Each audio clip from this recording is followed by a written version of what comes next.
Abre, Gabriel. Abre. Bueno, ahora sí. Buenos días a todos. Bienvenidos a este encuentro con Luciano Lutero. Buenos días, Luciano. Bienvenido a Madrid. Aquí entre tantos cuadritos no te veo, pero entiendo que estás, así que bienvenido. La charla de hoy, Clínica de la Afiliación, es una actividad que forma parte de las actividades que desde hace años venimos haciendo y que son actividades que marcan el comienzo de nuestro curso académico. Un curso académico, el de este año, en el que ya tenemos organizadas una serie de actividades científicas, como el espacio de sesiones clínicas, que también es de entrada libre y gratuita, nuestro máster en psicoterapia psicoanalítica con niños, adolescentes y trabajo con padres, nuestro posgrado y los distintos seminarios de formación y de especialización que comienzan todos en octubre. Aprovecho para invitarlos a la próxima actividad, en octubre, el día 16, que vamos a celebrar el acto inaugural del curso 21-22, un acto inaugural que va a estar a cargo de Raúl Álvarez, un magnífico catedrático que nos va a hablar sobre una mirada desde el cine a la infancia y a la adolescencia, también de entrada libre y gratuita, y que, como dije, estáis invitados. Eso sí, tenéis que acordaros, previa inscripción en el aula virtual de la web de nuestra asociación. Antes de darle la palabra a nuestro invitado, os cuento cómo vamos a trabajar hoy. Lutero va a hablar aproximadamente una hora para tener luego tiempo de intercambiar impresiones en el coloquio que vamos a abrir inmediatamente después de su charla. La modalidad seguro que la conocéis. Podéis intervenir levantando la mano o escribiendo dudas, preguntas o comentarios en el chat de la plataforma. Y ahora sí, sin más preámbulo, tengo el placer y el honor de presentar a Luciano Lutero. Luciano Lutero es psicoanalista, es doctor en filosofía y doctor en psicología por la Universidad de Buenos Aires, donde trabaja como docente e investigador. Magíster en psicoanálisis y especialista en psicología clínica, también por la Universidad de Buenos Aires. Coordina la licenciatura de Filosofía de la Universidad de Ciencias Empresariales y Sociales. También participa en programas de radio y televisión llevando el pensamiento psicoanalítico de forma accesible. Es un escritor infatigable. Tiene escrito más de 20 libros. Y autor de algunos libros que ya forman parte de la bibliografía que todos conocemos. Uno que quiero citar especialmente, que es un bellísimo texto que se llama El idioma de los niños, lo infantil en nuestra época, del 2014. Un libro que ya es un clásico, Más crianza, menos terapia, de 2018, al que le sigue Esos raros adolescentes nuevos, de 2019, y últimamente El fin de la masculinidad, Cómo amar en el siglo XXI y Miserias hipermodernas, del 2021, entre muchos otros, como dije. Ahora sí, Luciano, te escuchamos nuevamente. Muy bienvenido a Madrid. Él me dice que en el Zoom hay dos cuentas de la escuela. Una de ellas es la que retransmite, por lo tanto... A ver, ahora se silenció. Ahora está bien, parece. ¿Ahora me escuchan bien los demás? Sí, sí, era eso. Sí, Era ya está. Bien. Ya está. Bueno, gracias. El psicoanálisis ante los desafíos de la tecnología.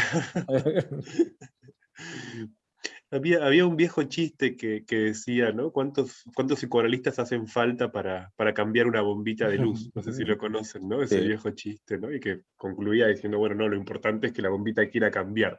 Ahora nosotros tendríamos que aplicarle esto a las nuevas tecnologías y al desafío que representa. Bueno, creo que en este año todos nos volvimos un poco especialistas en cuestiones técnicas, cuestiones que por lo menos en mi caso yo ignoraba completamente, nunca tuve demasiada cercanía a la tecnología, y bueno, fui aprendiendo, estoy asombrado de mi capacidad el haber pensado que podía hacer la cuenta de la retransmisión. Eso es un razonamiento, bueno, en fin, creo que se lo agradezco a Piaget. Creo que, como te digo, siendo un niño piagetiano a pesar de los años, debo estar por pasar del sensorio motor a un paso más, ya debo estar cerca del pensamiento operatorio. Bien, bueno, muchísimas gracias a todas y todos por su participación, por su presencia, no sé si decir esta mañana o este mediodía, bueno, según en dónde estén, ¿no? En principio en España es el mediodía, en Argentina es muy temprano, son las 8 de la mañana, veo en la pantalla algunas y algunos de ustedes con los mates, yo también estoy con el mío, aquí es un hábito empezar el día de esta forma, así que bueno, quienes se despertaron temprano especialmente para esta actividad, o quizás no se despertaron especialmente para esta actividad, están huyendo de alguna otra cosa y vinieron acá con la excusa de tener otra cosa que hacer, en fin, aquí están. Y les agradezco mucho la presencia. Bueno, vamos a conversar, como decía Gabriel, ¿no? A quien nuevamente le agradezco y a través suyo a la escuela, ¿no? Que realiza una tarea muy importante de transmisión, de formación y de enseñanza del psicoanálisis. Vamos a conversar sobre la noción de filiación, vamos a tratar de darle un estatuto clínico.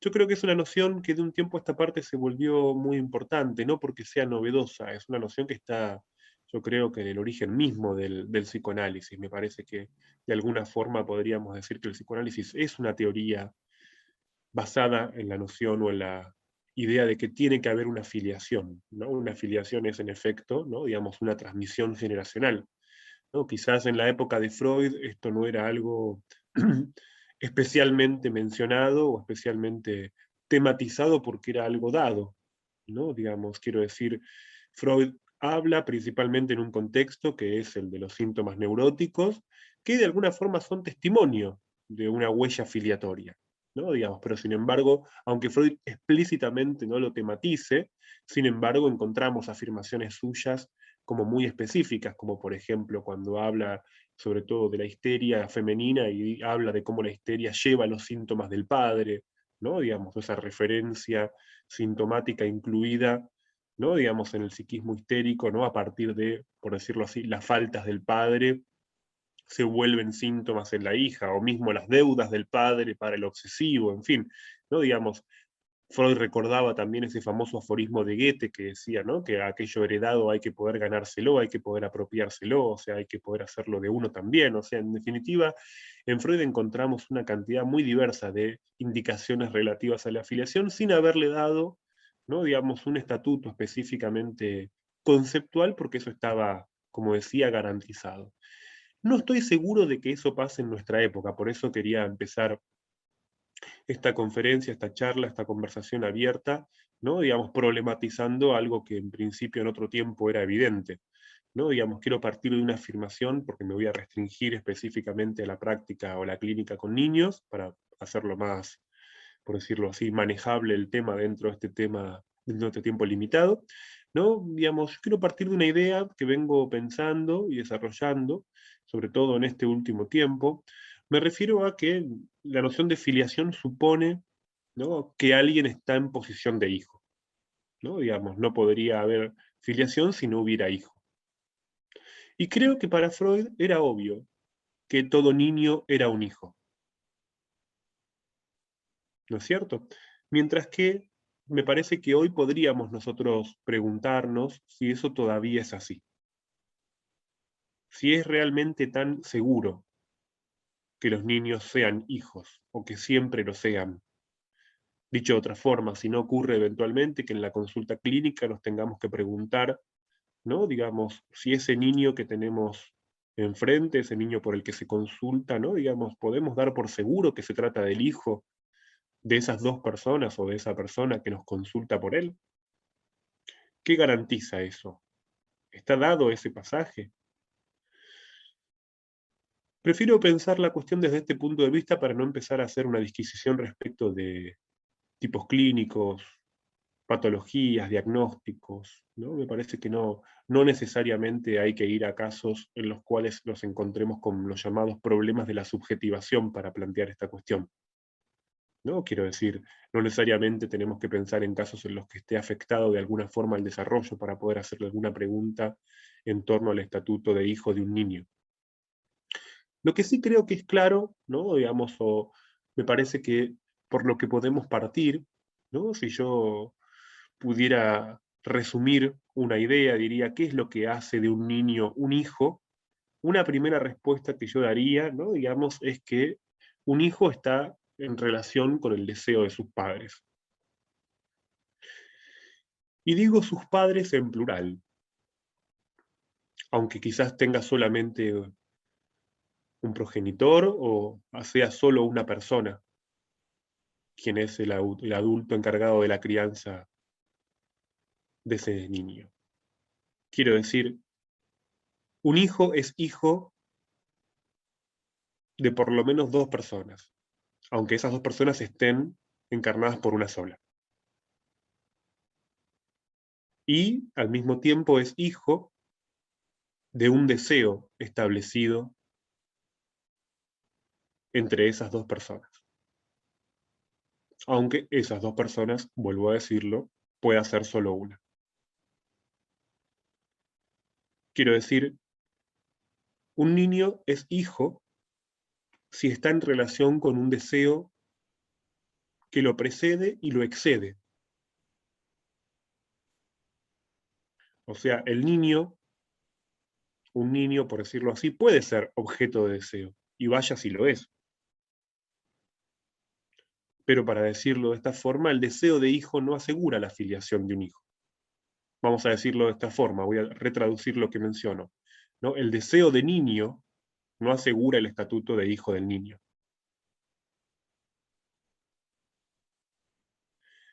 Más bien, ese estatuto tiene un reconocimiento previo relativo a una escena en la que, como dije recién, hay un deseo de carácter sexual, un deseo sexual entre adultos,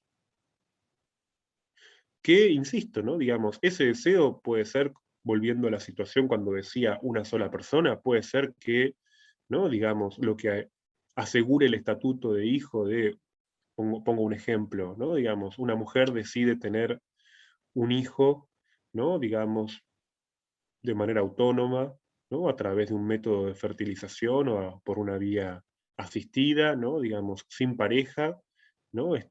Me preguntarán, ¿estás diciendo, Luciano, que entonces ahí no hay deseo de hijo? No, no, no. Estoy diciendo que supongamos ese ejemplo, ¿no? Digamos, y tiene un niño, ¿no? Digamos, y quizás el deseo que le da estatuto de hijo a ese hijo quizás sea el que se jugó en la fantasía con algún novio o algún hombre, ¿no? Quizás ni siquiera de su última relación, quizás de otra más lejana, en fin, ¿no? Digo, no, cuando decimos una pareja, esa pareja no necesariamente es una pareja real, concreta, efectiva, ¿no? Estamos diciendo que puede ser la de la fantasía, ¿no? O sea, quiero decir, hay un deseo en la fantasía, ¿no? Que efectivamente se traduce luego en la condición filiatoria del hijo. Y que es, en principio, esa escena de deseo, la que el niño, si es un hijo, se va a dedicar a investigar.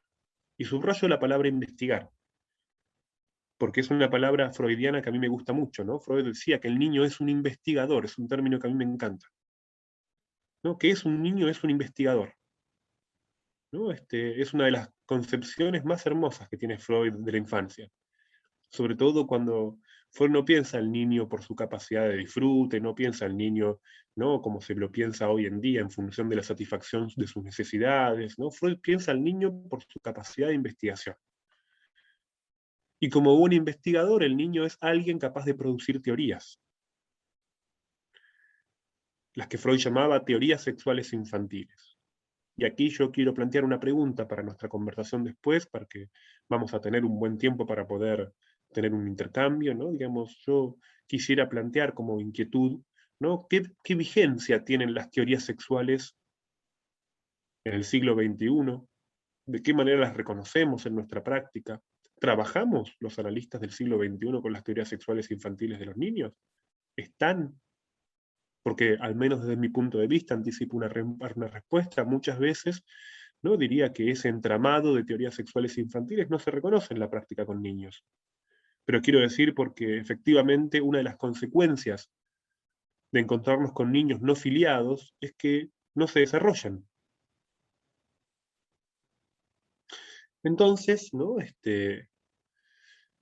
Voy a contar una pequeña viñeta clínica torpe, chiquita, ¿no? Digamos, quiero decir, es una anécdota, no le quiero dar ni siquiera un estatuto de viñeta, ¿no? Digamos, una pequeña anécdota de mi propia experiencia, ¿no? Hace unos, en el mundo prepandémico, diría, antes de que llegara el principio al menos de la cuarentena en Argentina, recuerdo que había organizado, mi hijo había invitado a algunos amigos pequeños, ¿no? Digamos, a una pijamada, como lo llamamos acá, ¿no? Distintos niños a dormir a casa, ¿no? Y entonces, ¿no? Era la primera vez que muchos de ellos dormían fuera de su casa, ¿no? Entonces de noche estaban en la habitación, eran 4 niños, todos acostados, ¿no? En sus respectivos colchones, ¿no? Preparados para dormir, y había uno en particular, ¿no? La primera vez que dormía fuera de su casa, que estaba con un muñeco, con un oso, había venido con un oso a dormir. Entonces estaba acostado con su oso, ¿no? Entonces, digamos, mientras ellos conversaban, ¿no? Yo estaba por ahí, digamos, prestando alguna atención, ¿no? Y cuando escuché esto, presté más atención, ¿no? Este, Sin ser indiscreto, ¿no? Me parecía que estaban conversando, y entonces era una conversación que al menos, sobre todo creo que mi preocupación, después pude pensar quizás por qué, era que a este chico más chico, porque es el más chico de todos, no lo molestaran por el hecho de sacar un oso, ¿no? Digamos, que no fuera como molestado por eso, ¿no? Pero bueno, se la bancó muy bien, diría, ¿no? Porque le preguntaron por el oso, ¿no? Y él respondió que ese oso, ¿no? Él lo usa para dormir, ¿no? Y dio una respuesta maravillosa, ¿no? Dijo que ese oso se lo había regalado, se lo regaló su papá a la mamá cuando ella se casó, ¿no? Me pareció una frase maravillosa, ¿no? Digamos, suena extraña en principio, ¿no? Digamos, no importa si es real o no. Quiero decir, los psicoanalistas no escuchamos la frase por su sentido literal, escuchamos, ¿no? Digamos, el valor simbólico de la afirmación.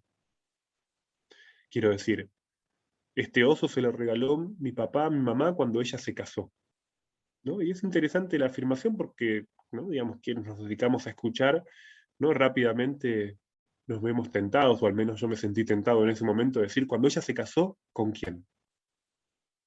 ¿No?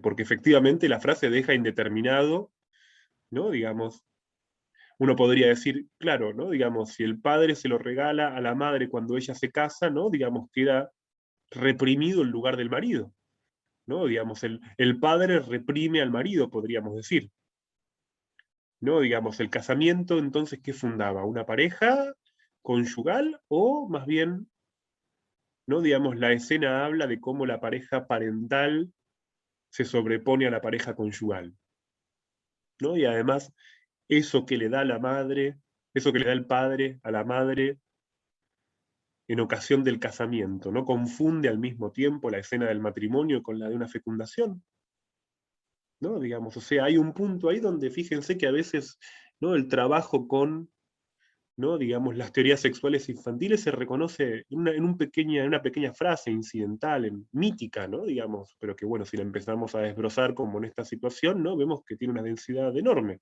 ¿no? Digamos, quiero decir, no es que las teorías sexuales infantiles haya que estar construyéndolas complejamente, ¿no? Digamos, se escuchan, ¿no? Digamos, creo que en ese sentido yo coincido con el planteo freudiano, ¿no? De que esas frases están a flor de piel, ¿no? Digamos, son el tejido del hablar de los niños, ¿no? Gabriel recordaba recién ese libro que ya tiene unos años, creo yo que es del 2014 o 2013, ¿no? El idioma de los niños, ¿no? Que es un libro por el que yo también tengo un especial afecto, ¿no? Porque es un libro que subraya mucho, ¿no? La idea de que la infancia, antes que ser una cuestión etaria o cronológica, ¿no? Es un modo de hablar, ¿no? De si le prestamos atención o no al modo de hablar de los niños, ¿no? Y los niños que efectivamente están en posición de hijos, todo el tiempo nos hablan de sus teorías acerca de cómo llegaron al mundo, de la diferencia sexuada,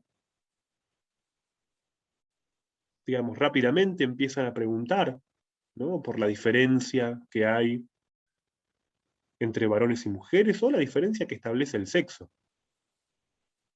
¿no? Digamos, no tienen que ser, ¿no? Quiero decir, lo asombroso hoy en día es que muchas veces, ¿no? Los niños eventualmente tienen una información sobre sexualidades de temprano, ¿no? Porque al menos, ¿no? Digamos, aquí en Argentina, por ley, ¿no? Digamos, la educación sexual es algo que se instruye desde muy temprano. Pero bueno, sabemos, como decía Freud, ¿no? Lo decía en ese texto tan lindo que es el esclarecimiento sexual del niño, ¿no? Digamos, nosotros podemos responderles y darles a los niños un montón de teorías respecto, les podemos transmitir conocimiento, ¿no? Respecto de la sexualidad, pero el conocimiento de la sexualidad es distinto al saber sobre el sexo, y ese saber que produce cada niño, ¿no? De hecho, nosotros tenemos un montón de conocimiento, en principio, lo digo así de forma retórica, ¿no? Digamos, sobre cuestiones de sexualidad, ¿no? De hecho, nuestro mundo cada vez impulsa más conocimientos sexuales, ¿no? Quiero decir, hoy en día vieron que entramos, por ejemplo, a una red social y vemos que en una red social hay un montón de conocimiento relativo a, ¿no? Digamos, por ejemplo, la otra vez veía, deslizando el dedo por la pantalla, ¿no? Veía que en la red social, ¿no? Decían, bueno, porque la masturbación tiene que practicarse de esta forma, ¿no? Hay un montón de conocimiento, ¿no? Digamos, uno entra a distraerse un poco y se transforma en un especialista en masturbación. ¿No? Hay formas aparentemente correctas y adecuadas de hacerlo. Cómo debería ser, ¿no? Digamos, no solamente para el caso personal, sino también para el otro, ¿no? Es asombroso, ¿no? Las redes sociales nos enseñan a cómo masturbar a otra persona, de forma eficaz, ¿no?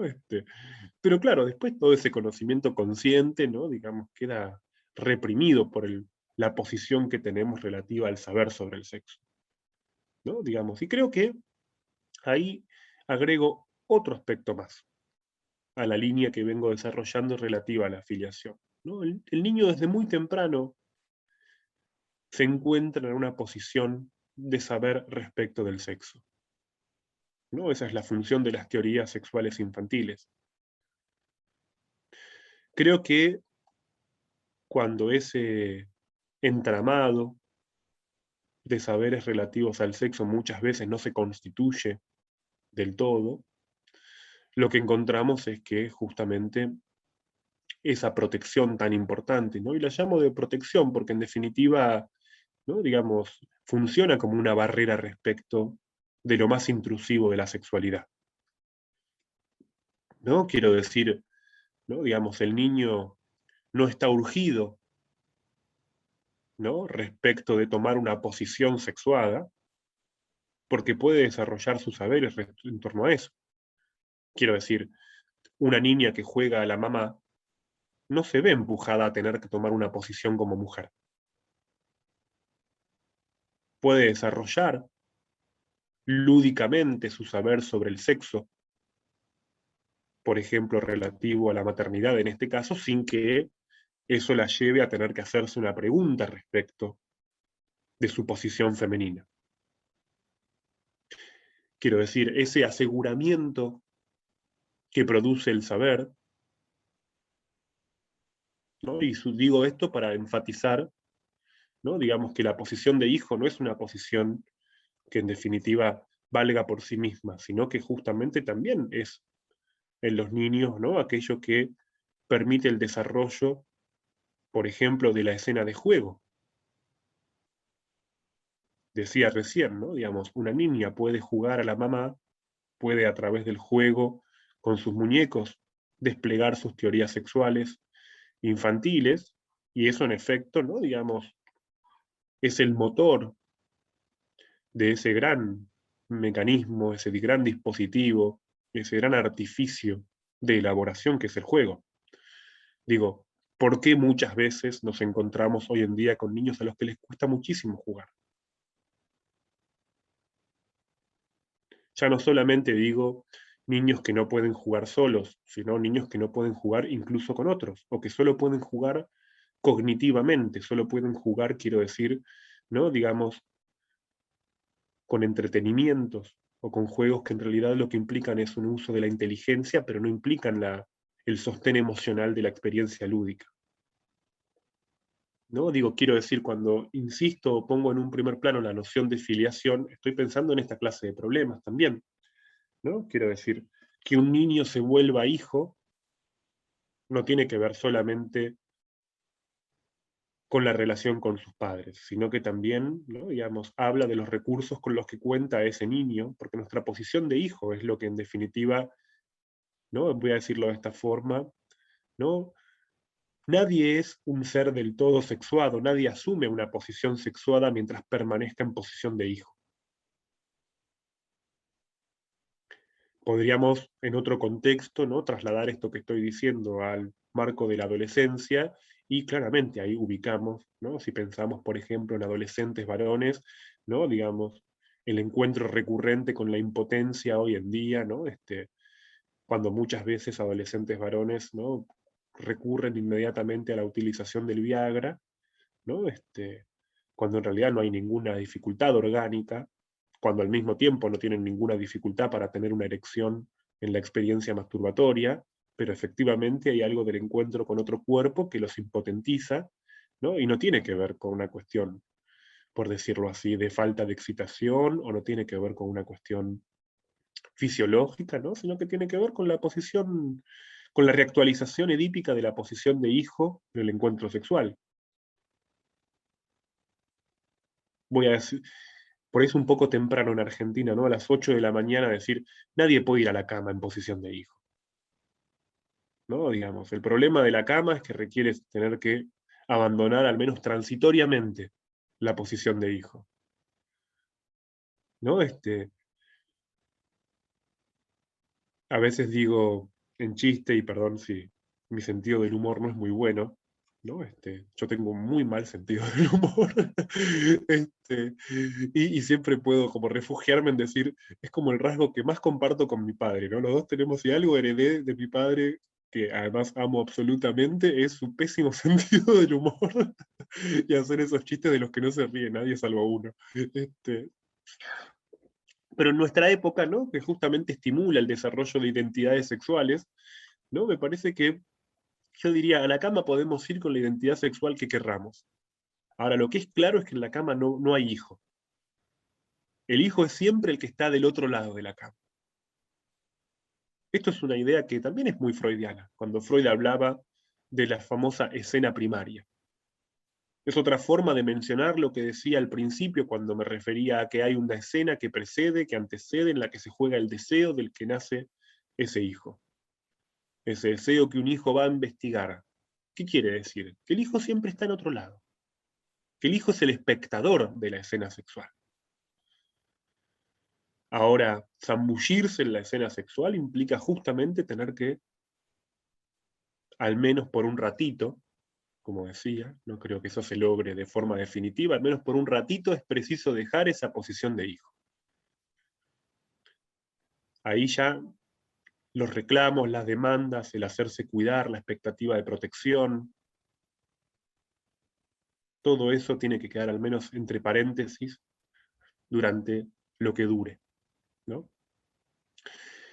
Ahora, decía entonces, ¿no? Digamos, me fui un poquito hacia la adolescencia, pero quiero volver a la infancia, ¿no? Para mantenernos en ese contexto. Simplemente le traslado a través del ejemplo la cuestión a la adolescencia para situar que esto que estoy ubicando se puede jugar en diferentes niveles, ¿no? Y en un síntoma, yo creo que ya que lo mencioné, lo digo también, ¿no? Digamos, en un síntoma tan común por el que se consulta hoy en día como la impotencia, ¿no? Por no mencionar también, ¿no? las crecientes celotipias por las que se nos consulta, ¿no? Digamos, yo creo que hay un punto donde si pensamos en la experiencia amorosa juvenil y no tan juvenil, ¿no? Porque yo diría quizás hasta hace un tiempo los celos eran una experiencia de deseo propia de la adolescencia o de la temprana juventud, ¿no? Que con los años, ¿no? iban quedando en un segundo plano. Hoy en día creo que la vivencia celotípica se volvió, ¿no? digamos, desde la juventud en adelante, pueden durar toda la vida los celos, y ya no son los celos neuróticos, no son los celos sintomáticos, retornos de lo reprimido, no son los celos articulados inconscientemente, sino que son los celos que se viven de manera consciente. Por eso lo llamo celotipia. No son los celos que se reconocen a través del desciframiento de un sueño, sino que son los, ¿no?, celos que un sueño puede ser una escena celotípica, ¿no? Digamos, solamente que proviene de la represión. Otra cosa son las personas que viven celos conscientes intolerables, que no admiten de ninguna manera, que no pueden soportar más que enojándose cualquier presencia de un deseo, porque digámoslo claro, ¿no? El celoso es un mirón. El celoso es alguien que mira. El celoso es alguien que quiere saber. El celoso es alguien que vive atormentado por su deseo de saber. Mirón y quiere saber todo el tiempo. Mirón e investigador. ¿Qué es el celoso? Bueno, es un resabio de la posición de hijo. Podemos producir todo tipo de saberes conscientes relativos a que ser celoso no está bien, a que ser celoso está mal, a que habría que modificarlos, a que si el otro no hiciera esto, ¿no? ¿Vieron que siempre que queremos solucionar los celos, decimos lo que tiene que hacer el otro, ¿no? Nos decimos, bueno, porque si el otro me diera más seguridad, porque si el otro ¿no? Siempre decimos lo que tiene que hacer el otro, en vez de pensar en la vía del análisis de los celos, ¿no? Tenemos tan poca fe a la posibilidad de poder tratar. Pasa es que hay que reconocerlos, ya no, insisto, los celos sintomáticos, sino los celos que tienen su raíz, por decirlo así, en la posición de hijo y por lo tanto en esa dependencia edípica temprana, ¿no? Cuando decía hace un momento, el niño es un espectador de esa escena en la que se juega un deseo, la llamé escena primaria, escena a la que se accede con teorías sexuales infantiles, escena que se investiga, ¿no? En definitiva, estoy presentando de otra forma esa matriz fundamental de la experiencia del psicoanálisis, que es el complejo de Edipo. Claro que tendríamos que preguntarnos hoy en día, ¿no? Digamos, ¿qué vigencia tiene el complejo de Edipo? ¿No? Si todavía, ¿no?, digamos, el complejo de Edipo es una matriz simbólica, ¿no? Digamos, quiero decir, si pensamos ya no en Freud, sino en autores post-freudianos, podemos pensar en Melanie Klein. Por ejemplo, Melanie Klein encontraba el complejo de Edipo hasta, ¿no?, casi adentro de la panza, ¿no? Digamos, ella tenía ese afán de ir a buscar, ¿no? Digamos, y yo no sé si hoy en día, ¿no?, digamos, podemos asegurar, ¿no?, digamos, la presencia del complejo de Edipo dentro de las vivencias infantiles. Para mí todavía es una pregunta. Por supuesto que encontramos el cariño de un niño a su mamá, por supuesto encontramos un niño que quiere estar con su mamá todo el tiempo, o un niño que ama mucho a su papá, por supuesto, ¿no?, que, digamos, las vivencias afectivas las vamos a encontrar siempre, ¿no? Le respondo a Pilar brevemente, que pregunta, que dice que se confundió un poco. Dije que los celos sintomáticos, no, los celos sintomáticos, al menos en el sentido del síntoma como retorno de lo reprimido, o los celos articulados al inconsciente, llamémoslo así, ¿no? Digamos, son distintos de los celos conscientes que caractericé como celos propios de la posición de hijo, ¿sí? Decía entonces, ¿no?, que todavía creo que nos tenemos que preguntar, ¿no?, qué vigencia tiene el complejo de Edipo como matriz simbólica que asegura la filiación de un niño. Sobre todo porque, al menos, ¿no?, y esto creo que es algo que yo desarrollé principalmente en el libro Más crianza, menos terapia, que en buena parte del libro despliego los tres grandes complejos de la infancia, ¿no? Digamos, el complejo de destete, el complejo de control de esfínteres y el complejo de Edipo.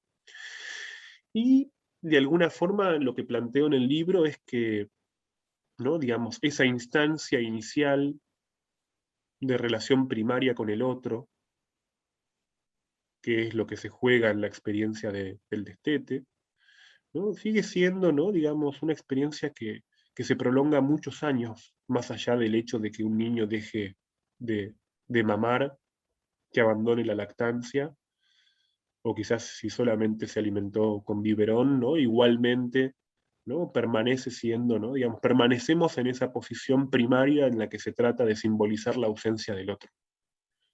Yo creo que esto ¿no?, digamos, se corrobora, por ejemplo, ¿no?, una indicación directa de esto, ¿no?, es las grandes dificultades que tienen los niños para poder dormir, ¿no? Digamos, quiero decir, la gran dificultad que tienen muchos niños para para poder dormir si no es dormir con otro, ¿no? Digamos, yo al menos pienso que de un tiempo a esta parte, y creo que esto no solo pasa en Argentina, porque, digamos, de mi experiencia conversando con otras personas en Latinoamérica o mismo leyendo bibliografía, ¿no? Por ejemplo, de autores españoles, ¿no? Me llama la atención ver que si hay un problema, y de hecho se ha vuelto un motivo de consulta, ¿no? Cada vez más frecuente, son los niños que no adquieren la función del sueño, por decirlo así, ¿no? O sea, son niños que se duermen por agotamiento, por cansancio, frente a una pantalla, ¿no? Que para poder dormir necesitan que un adulto se siente a su lado, se acueste directamente con ellos y sobre todo los toque, ¿no? O sea, que haya contacto físico, ¿no? Digamos, quiero decir, estamos hablando, ¿no? Independientemente de la edad, porque esto no estamos pensando, ¿no? En niños de 1 año, 2 años, no estamos hablando de niños que ya tienen 5, 6, 7 años, ¿no? Que efectivamente no adquieren la función del sueño, ¿no? Porque la función del sueño no es simplemente dormirse, ¿no? Quiero decir, la función del sueño, poder dormir y soñar, es adquirir la capacidad de quedar en relación, ¿no? Lo digo de otra forma, ¿no? Digamos, volverse espectador de una otra escena, ¿no? ¿Qué es ser un soñante? Es ser un hijo, ¿no? Hay que ser hijo para poder soñar. Ya básicamente, ¿no? Digamos, para poder soñar hay que poder, por decirlo así, volverse ese espectador absoluto de una escena que pasa en otro lado. Pienso cómo eso no se consigue y en algo que se volvió, lo demuestra algo que se volvió, creo yo, también un tema muy frecuente en la consulta hoy en día, que son los niños con pesadillas, los niños que se asustan cuando duermen, ¿no? Que hay algo de la aparición de esa otra escena que no aparece con la forma del sueño, sino que aparece de forma disruptiva. Aparecen escenas que les resultan feas, ¿no? Sueñan cosas que los asustan, ¿no? Digamos, el dormir, ¿no? Diría, donde ese deseo no se llega a situar, porque ¿qué es el sueño, no? Es una realización de deseo, ¿no? Es donde no se llega a consolidar esa otra escena como escena en la que se puede ir a espiar un deseo, ¿no? A mí me gusta mucho pensarlo de esa forma. ¿Qué es soñar para todos nosotros? Soñar es volver a ser hijos por un ratito para ir a espiar un deseo, ¿no? Digamos, a veces podemos, a veces no. Y creo que siempre es importante, ¿no? Como si lo pensamos un poco cuando los psicoanalistas recibimos a una persona en nuestra consulta y, ¿no? Y por ahí es alguien que nos dice, yo nunca sueño, nunca tengo sueños ni nada, y que en la medida en que se empieza a instalar el dispositivo analítico, en la medida en que se instala la posición analizante, porque la posición analizante requiere la posición de hijo, ¿no? Esa persona que le empieza a pasar, empieza a soñar, ¿no? Digamos, empieza a producir sueños para el análisis, con el alivio que eso también produce, por supuesto, ¿no? Decía entonces, ¿no? Que al menos en el libro Más crianza, menos terapia, trato de desarrollar que en principio los problemas relativos a la simbolización de la ausencia del otro, propios del complejo de Destete, y por otro lado, los problemas propios al complejo del control de esfínteres, o sea, relativos a los bordes narcisistas, se han vuelto tan pregnantes que, por decirlo así, poca libido queda para investir el complejo de Edipo.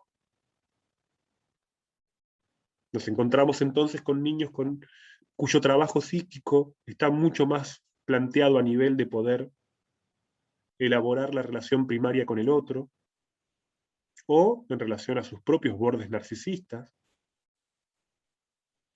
Y esa experiencia, por decirlo así, de terceridad, sostén del juego, de apertura al lazo con un otro, se vuelve difícil. Pienso, para hacer un barrido de diferentes circunstancias, ¿no? Aquellos niños que, por ejemplo, aquellos niños a los que les resulta muy difícil, ¿no? Digamos que, por ejemplo, sus padres hablen y no hablarles, por no mencionar a aquellos niños que todo el tiempo le están hablando a un adulto. Para mí es un tema súper importante situar esa posición en algunos niños, ¿no? Digamos, hay niños que no necesariamente tienen algún síntoma dramático de la subjetivación, ¿no? Digamos, quiero decir, pueden parecer hasta niños muy, por decirlo así, sanos, ¿no? Y sin embargo, ¿no? Digamos, el principal indicador de algo a tratar es que son niños que no pueden estar haciendo algo que no sea comentado con un adulto. ¿Me explico con lo que digo en este punto?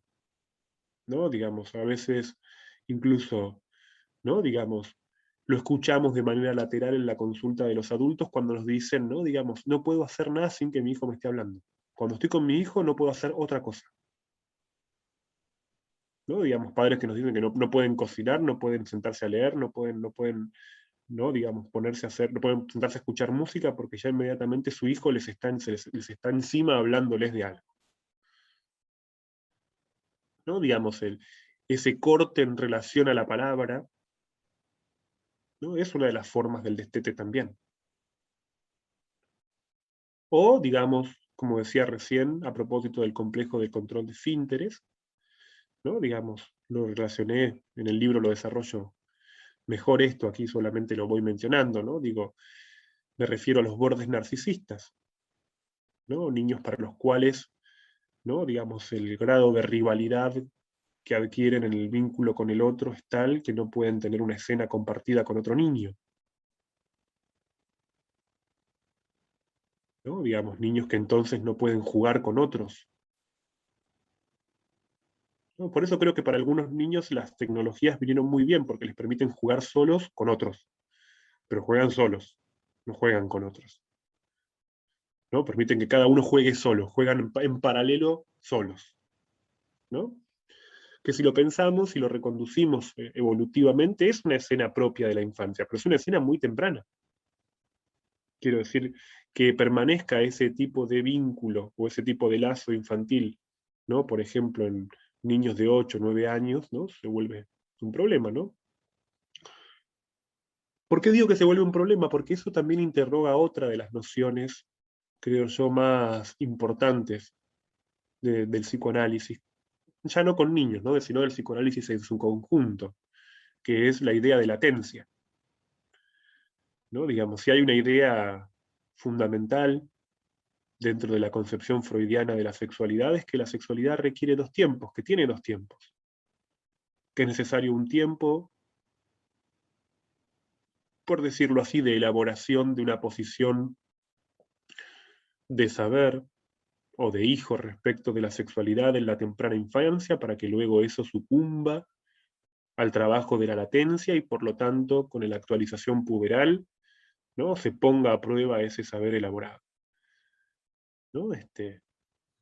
Y por lo general, más bien diría, fracase. Ahora nosotros nos estamos encontrando con que, ¿no? Hay niños que no desarrollan latencia, o cuyo ingreso en la latencia es cada vez más tardío.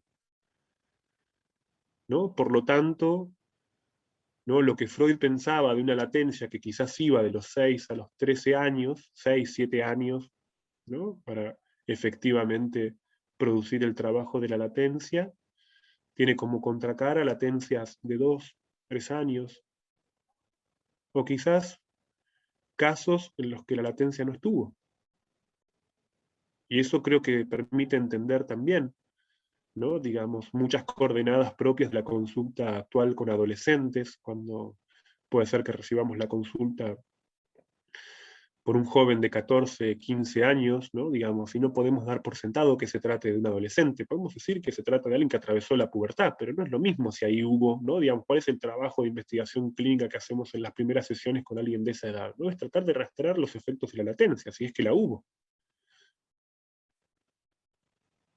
¿No tienen a veces la impresión de que algunos adolescentes con los que se encuentra, antes que adolescentes concernidos en tener que hacer un trabajo psíquico por los efectos de la pubertad, son más bien como niños grandes? ¿Son como niños sexualizados? ¿Son niños con la posibilidad de una práctica sexual efectiva? No, no es lo mismo que ser un adolescente. ¿No? Al menos yo pienso que con muchos casos de adolescentes en los últimos años, con lo que me encontré es con tener que hacer un trabajo más parecido al de la clínica con niños, que al trabajo propio del psicoanalista con adolescentes, ¿no? Donde retornan las preguntas, ¿no? Pienso, ¿no? Como hace poco, ¿no? Digamos, en la consulta, ¿no? Por un muchacho de 14 años, ¿no? Digamos, mala conducta en la escuela, ¿no? Maltrato hacia su madre, ¿no? A la que eventualmente golpeaba, ¿no?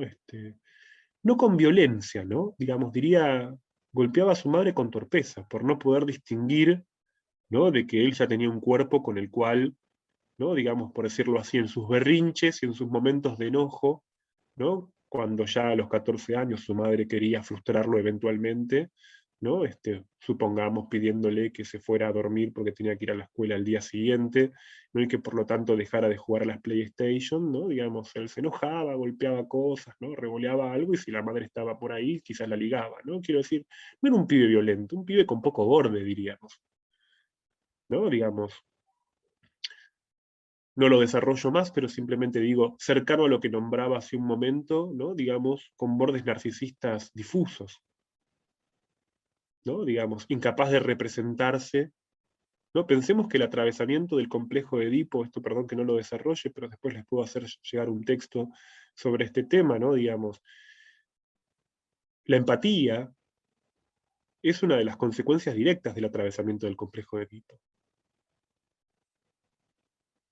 ¿no? Digamos, quien permanece afincado en el complejo de control de esfínteres, ¿no? Digamos, solamente vive al otro hostilmente, agresivamente, culposamente, y a lo sumo puede ser sumamente compasivo. ¿Pero por qué? Porque la compasión en ese caso lo que quiere decir es hacer del otro una proyección imaginaria de uno mismo. O sea, no quiero que me pase lo que le pasa al otro. Uno puede ser muy compasivo y la compasión no es empática. No, quiero decir, es la situación, supongamos, de la persona que va por la calle y frente a un mendigo, ¿no? Digamos, se compadece de tal forma, ¿no? Donde le da dinero solamente por el horror que le produce que algo así le pase a él. Entonces realiza un acto mágico con la idea de que para que no me pase a mí le doy. Ahora, eso no es la empatía. La empatía es una vivencia psíquica compleja, y digo empatía porque es una palabra que utilizamos un montón, ¿no? Digo, quiero decir, la empatía no tiene que ver con ponerme en el lugar del otro, ¿no? La empatía tiene que ver con poder pensar al otro sin pensar por el otro. Y díganme si no ocurre, y gran fracaso de la empatía en nuestra sociedad, uno escucha a cuántas personas decir, ¿no? Frente a alguna situación de desencuentro, ¿no? Digamos, el primer razonamiento que dan conscientemente es, yo lo que hubiera hecho.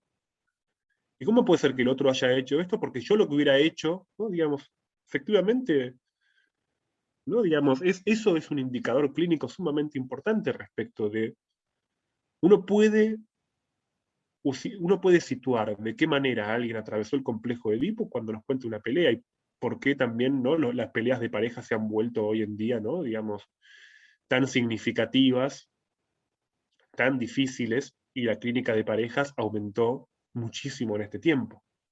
Aumentó, quiero decir, no solo por cantidad, sino por cualidad también, ¿no? Quiero decir, hemos pasado de esas consultas de parejas, que eran esas parejas que llevaban 1000 años juntos y trataban de ver cómo hacer para seguir juntos, a las personas que nos consultan cada vez más jóvenes en relación a que no saben cómo hacer para estar juntos, ¿no? Es un cambio muy, muy notable en la consulta respecto de la pareja, ¿no? Quiero decir, pasamos de la pareja que busca ver cómo hace para seguir, a la pareja que no sabe cómo empezar. Porque es cierto que sin empatía es difícil pensar la pareja, ¿no? Y la empatía no es algo que podemos reclamar, ¿no? Digamos, de vuelta, vuelvo a mi ejemplo trivial, ¿no? Como decía recién, podemos entrar a las redes sociales y encontramos, ¿no? Dos cosas encontramos en las redes sociales, ¿no? Digamos, gente que nos dice cómo nos tenemos que masturbar, y gente que nos dice que tenemos que tener empatía, ¿no? Digamos, ahora nadie va a tener empatía porque le digan que hay que tener empatía, ¿no? Digamos, la empatía es, como decía recién, es un efecto del atravesamiento del complejo de Edipo. Ahora, ¿no? Volviendo a lo que mencionaba recién del caso de este muchacho, ¿no? Digamos, en las primeras entrevistas con él era notable, ¿no? Que no era un joven, ¿no? Era un niño grande, por su forma de juego, ¿no? Digamos, rápidamente se instaló una escena lúdica, de rivalidad, de competencia, ¿no? Y en cierto momento, ¿no? Ahora en el momento de las preguntas lo busco y les copio el link si quieren en el chat. Y en cierto momento, ¿no? Fue muy notable, ¿no? Porque él vio una foto mía, ¿no? Digamos, en la repisa, ¿no? Más bien vio una foto de mi hijo, ¿no? Y entonces me preguntó quién era, ¿no? De hecho me dijo inicialmente, ¿quién es este pendejo? ¿No? Yo le conté que era mi hijo, ¿no? Y a partir de ese momento, ¿no? Empezó a preguntarme, ¿no? Por distintas situaciones en torno a mi hijo, ¿no? Digamos, diría prácticamente varias sesiones hablando de la relación con mi hijo. Me preguntaba, ¿y vos cómo lo retás a tu hijo? ¿Y vos cómo haces? ¿No? Y en cierto momento me pregunta también, ve otra foto, ¿no? Porque previamente me pregunta en relación a, ¿no? Como 14 años tiene, ¿eh? Fíjense cuando, quiero decir, el nivel de regresión que se adquiere en el dispositivo hace que son cosas que obviamente él ya sabe que estas cosas existen, pero sus preguntas se vuelven transferenciales y puede preguntar cosas que sabe o cosas que conoce para buscar un saber, que es lo propio de la experiencia de análisis, ¿no? Él me pregunta, ¿no? Digamos, en relación a la madre de mi hijo, ¿no? En cierta ocasión, yo le cuento que estoy separado de ella y demás, y en otro momento me pregunta si estoy casado, ¿no? Yo le respondo que sí, ¿no? Y él me pregunta, ¿no? Por eso que le parece una contradicción, porque me dice, pero, ¿no? ¿Cómo estás casado si no estás con, no? Y le digo, no, pues estoy casado con otra mujer, ¿no? Y entonces, ¿no? Le muestro una foto de mi familia, ¿no? Y él ve, ¿no? Me hace, ve que mi pareja, ¿no? Tiene hijos que no son directamente, ¿no? Por decirlo así, biológicamente hijos míos, ¿no? Y entonces él me hace una pregunta, ¿no? Como muy interesante. Él me pregunta si no estoy celoso del padre de los hijos de mi pareja, ¿no? Yo nunca había pensado esa pregunta, ¿no? Por suerte son esos momentos como de conversación original, ¿no? Donde uno no sabe qué decir, ¿no? Y entonces no piensa y solamente responde, ¿no? Digamos que es lo que mejor uno puede hacer, ¿no? Responder y después preguntarse por qué respondí lo que respondí. Y yo le respondí que no, ¿no? Que no estaba celoso porque yo no sentía una competencia con, ¿no? Como además, ¿no? Porque él me había preguntado previamente si yo era un padrastro entonces, ¿no? Le dije que no porque efectivamente, ¿no? Los hijos de mi mujer tienen padre, ¿no? Y entonces a él me pregunta por los celos, me dice si yo no estoy celoso de- del padre de los hijos de mi mujer, ¿no? Y le digo que no. Y se me ocurre decirle algo, se me ocurre, le dije algo que después pensé, ¿no? Porque le dije, porque no se trata de que ellos me quieran a mí, se trata de que yo los quiera a ellos, ¿no? Digamos, yo podría estar celoso o estaría celoso si para mí fuera más importante que ellos me quieran más a mí que al padre, pero yo no quiero eso, ¿no? Digamos. Pienso como en este punto, ¿no? Esa respuesta, ¿no? Digamos, por lo que vino después, ¿no? Digamos, en principio es una pregunta de análisis, es una pregunta por la filiación en la transferencia, ¿no? ¿Podés querer a alguien que no sea directamente, biológicamente tu hijo? ¿No? Digamos, es una pregunta por él mismo, ¿no? Digamos. Diría que con esa pregunta de análisis es que él se volvió ya no solo paciente, sino también analizante. Una pregunta relativa, ¿no? Digamos, a si alguien puede destituirse de su lugar de hijo para amar, para dar un amor, que no espera ni reconocimiento, ni espera gratitud, ni espera un homenaje. En ese punto, ¿no?, el analista es una instancia de filiación.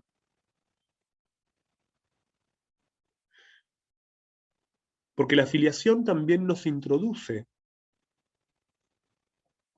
en una relación en la que el amor no es algo que se espera, se da, se intercambia, sino que el amor supone una deuda. Estamos filiados respecto de todos aquellos a quienes quedamos unidos por una relación de deuda, no una deuda de esas que se pagan, ¿no?, sino esas deudas con las que hay que hacer algo, con las que hay que asumir, esas deudas que nos cambian. Quiero decir, los psicoanalistas tenemos una deuda con Freud, ¿no? Digamos, no somos psicoanalistas porque amamos a Freud. Somos psicoanalistas porque tenemos una deuda con el amor de Freud.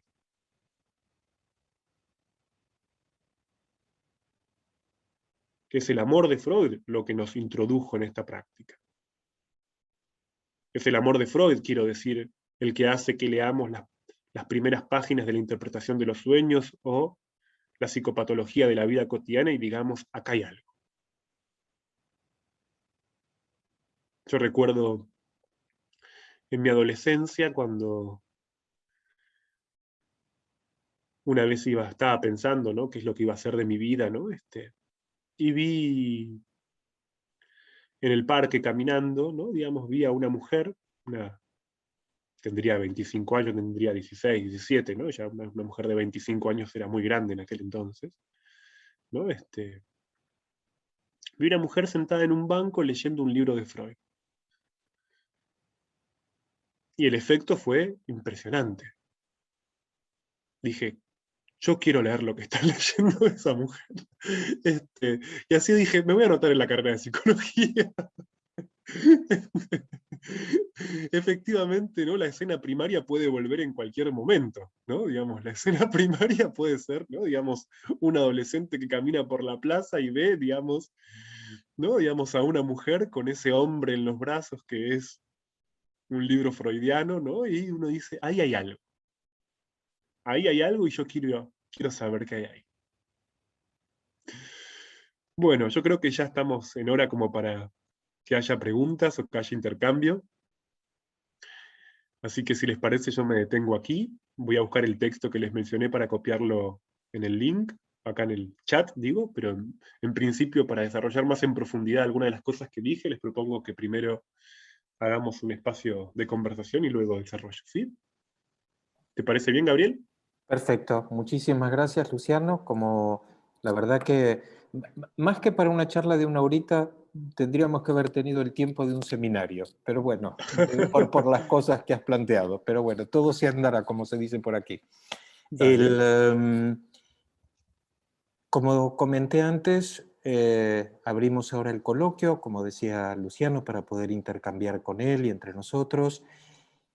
La modalidad la conocéis, o bien levantáis la mano y os doy la palabra, o escribís los comentarios o las preguntas o las dudas por el chat, mientras Luciano va encontrando el texto que nos prometió y que Ahí tenemos. lo puse, Ahí ¿eh? está, ahí está. Muchísimas gracias, Luciano. Muy generoso de tu parte, de verdad. Para ir rompiendo el hielo, empiezo yo. Como te decía, me pareció muy interesante las cosas que ibas planteando y cómo lo fuiste hilando, Luciano. Creo que ciertamente los que trabajamos con niños, y por los ejemplos que traías también tú, no solamente los que trabajamos con niños, pero sobre todo de cara a la clínica infantil, nos encontramos con interrogantes y con situaciones clínicas que ciertamente nos interrogan a todos, y creo que ahí las latitudes o los continentes o los hemisferios poco importan porque estamos a una problemática global.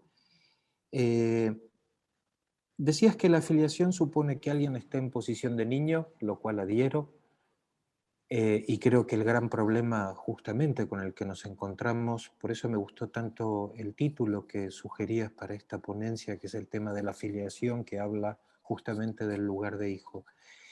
Pero, ¿dónde ubicamos el problema? Porque para que haya hijo tiene que haber padres, ¿no?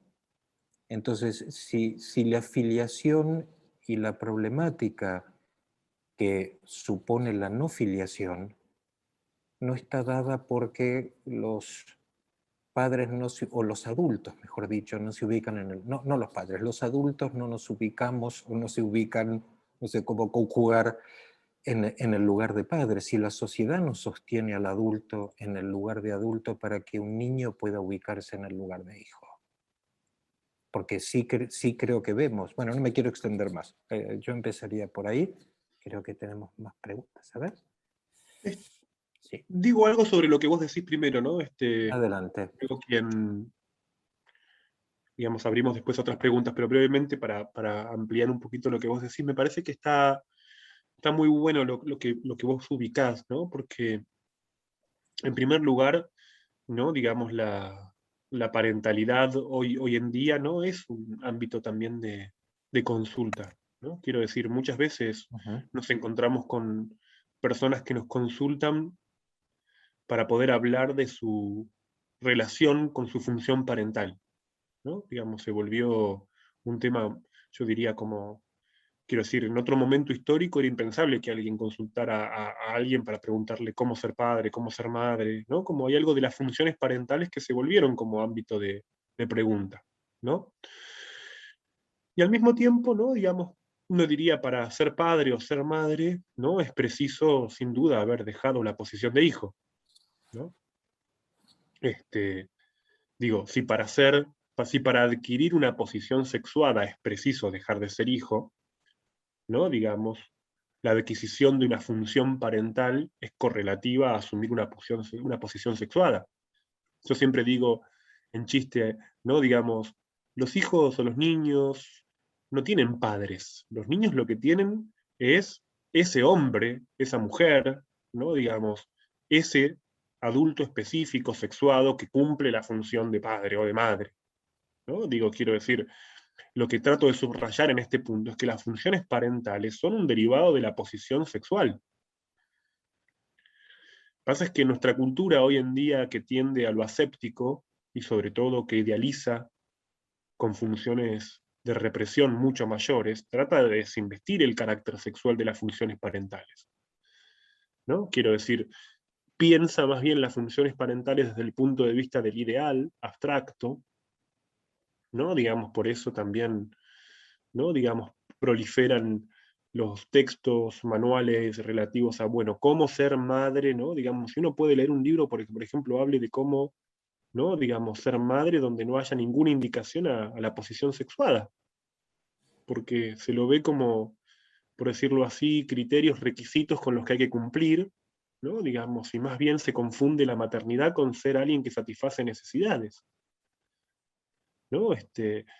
O sea, en ese sentido, ¿no? Como se convirtió eventualmente la maternidad, ¿no? Digamos, en una instancia de cuidado especializado, ¿no? Es prácticamente casi una capacitación profesional, ¿no? Digamos, que hace que las personas muchas veces se pregunten, bueno, si yo seré buena madre, seré mala madre, ¿por qué nos retorna cada tanto el ser bueno o ser malo en torno a estas funciones?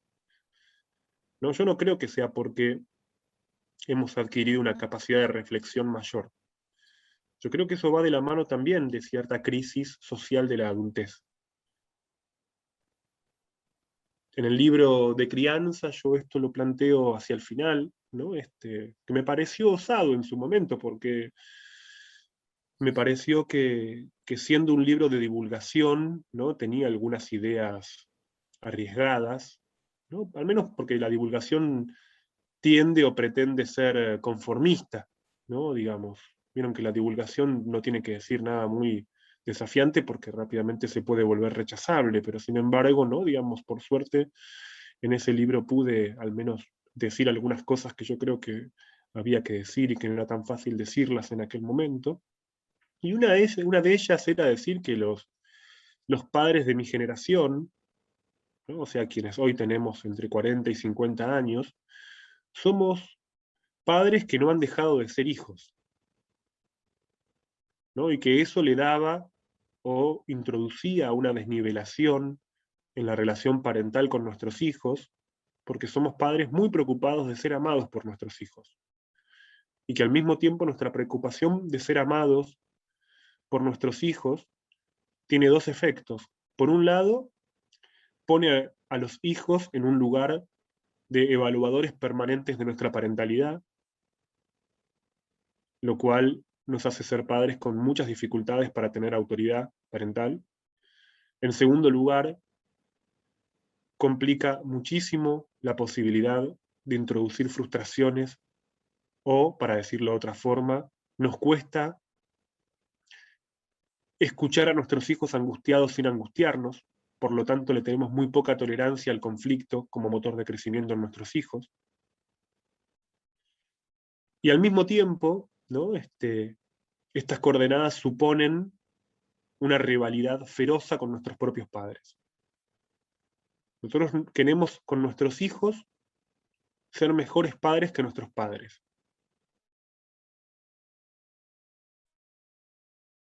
Dirigida, no elaborar. Rechazamos el amor de nuestros padres, que como todo amor, ¿vieron? El amor de nuestros padres es imperfecto, ¿no? Digamos. Siempre digo en chiste, ¿no? Digamos, cuando yo estoy por decir, ¿no? Que mis viejos me amaron poco, siempre pienso dos veces y digo, yo no puedo creer que me hayan amado. Parece increíble. Parece, ¿por qué habrían de amarme? Porque son mis padres. ¿No? Digamos, ¿quién se merece ser amado? ¿Quién cree que realmente se merece ser amado?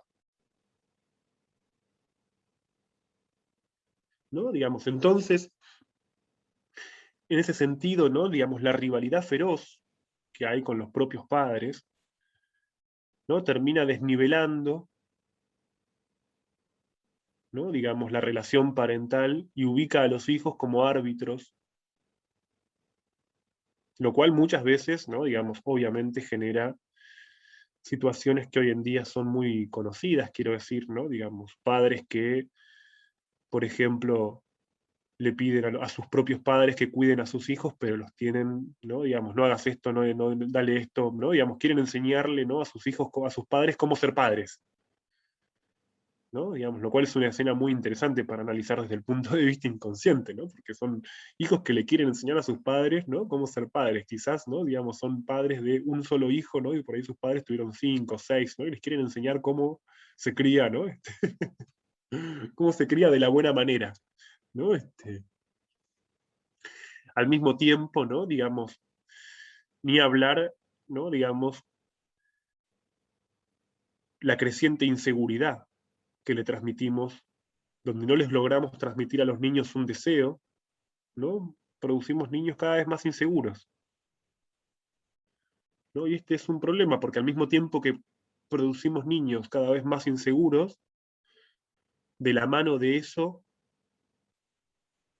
va toda una bibliografía acerca de cómo criar un niño con seguridad y transmitirle seguridad, ¿no? Y todo eso lo que hace es producir niños cada vez más inseguros. Es increíble que no podamos ubicar como el doble mensaje de todos nuestros consejos y técnicas de hacer seguros a nuestros hijos, los volvemos más inseguros, ¿no? Creo yo en este sentido, ¿no? Que en este punto, ¿no? Digamos, los hijos, los padres que hoy son padres desde una posición de hijos, eventualmente son padres que, volviendo al principio cuando hablaba de esa escena en la que hay un deseo,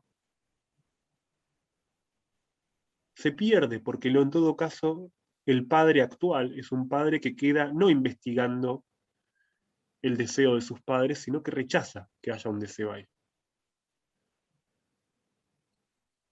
No por nada, creo yo, ¿no?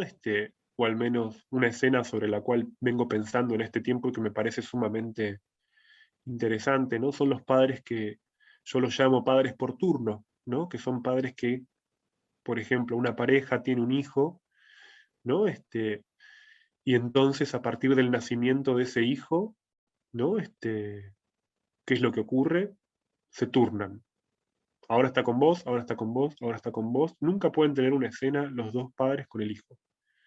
Y están como lo desarrollamos con mi amiga Trinidad Avaria, una colega psicoanalista chilena, ¿no? Lo titulamos un librito que publicamos este año que se llama Crianza para Padres Cansados, ¿no? Digamos, nos preguntábamos por el carácter sintomático de ese cansancio, ¿no? Porque efectivamente es una pregunta que tenemos que hacernos. ¿Por qué los padres de hoy en día, ¿no? Tenemos un solo hijo y estamos agotados?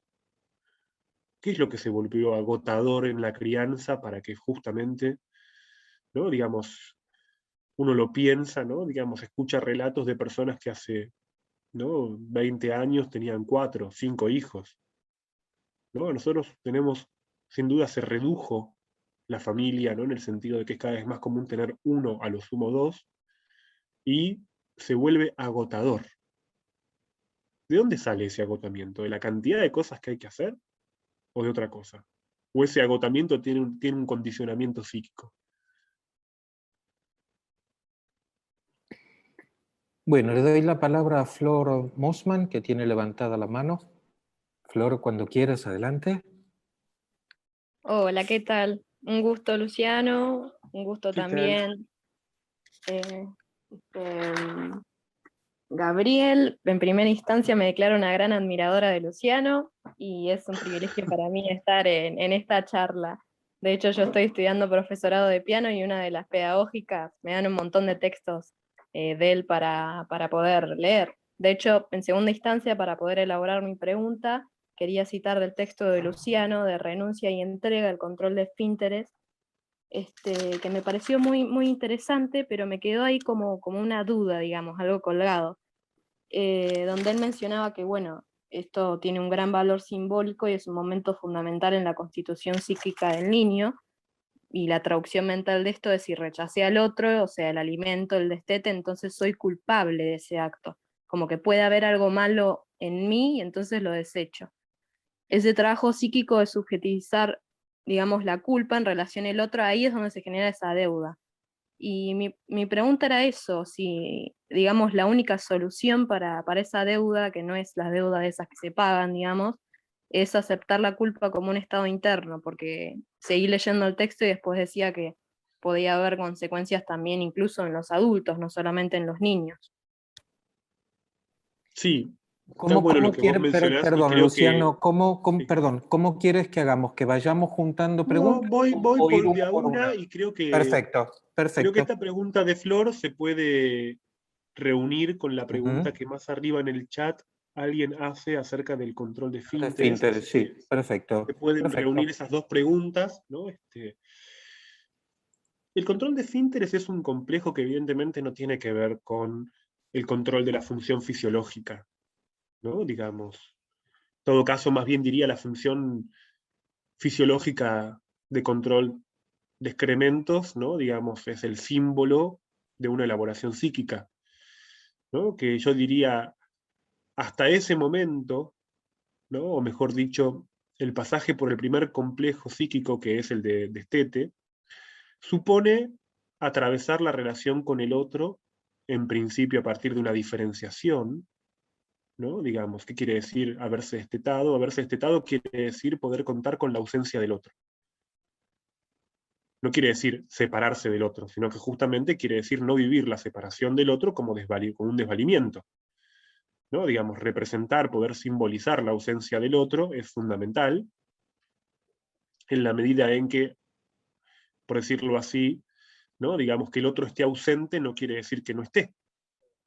O sea, incorporar la ausencia como una forma de estar del otro. Piensen en lo que pasa hoy en día cuando muchas veces, ¿no? Digamos, lo que ocurre con las tecnologías, ¿no? Alguien nos manda un mensaje, no nos respondió, me pongo nervioso, me pongo inquieto, ¿no? Porque no sé si me va a... Son problemas relativos a la simbolización de la ausencia. Muchas veces esas situaciones, ¿qué es lo que ocurre? ¿No? Digamos, sabemos de manera consciente que por ahí el otro está ocupado, que está trabajando, que no nos pudo responder porque, pero nosotros lo vivimos como que no está. O sea, por más que lo sepamos de manera consciente, ¿no? Digamos, hasta que no llega el mensaje no nos calmamos. Esa es una vivencia primaria. ¿Me explico con lo que digo? ¿No? O sea, retomo en este punto lo que decía Flor, ¿no? Porque digo, esas vivencias tempranas se pueden jugar toda la vida. Mucho de lo que está detrás de quienes se nombran como personas ansiosas, lo que pasa es que yo soy ansioso, soy muy ansioso, ¿no? Me cuesta esperar, ¿no? Digamos, ese tipo de planteos, tienen que ver con vivencias tempranas relativas a la simbolización de la ausencia del otro.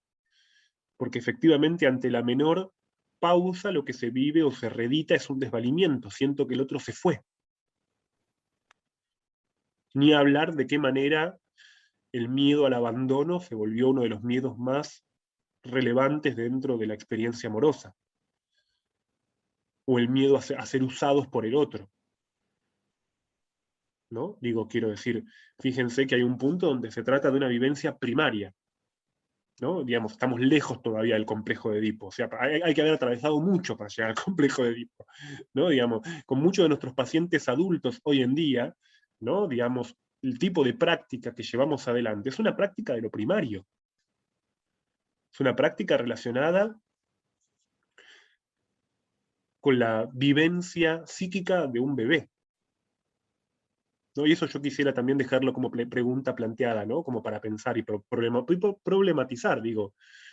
Algunos de nuestros pacientes adultos son niños que se convierten en hijos al volverse analizantes, adoptan una posición de hijos al volverse analizantes. Pero hay otros pacientes nuestros que son bebés, ¿no? Cuya vivencia psíquica es la del bebé todavía.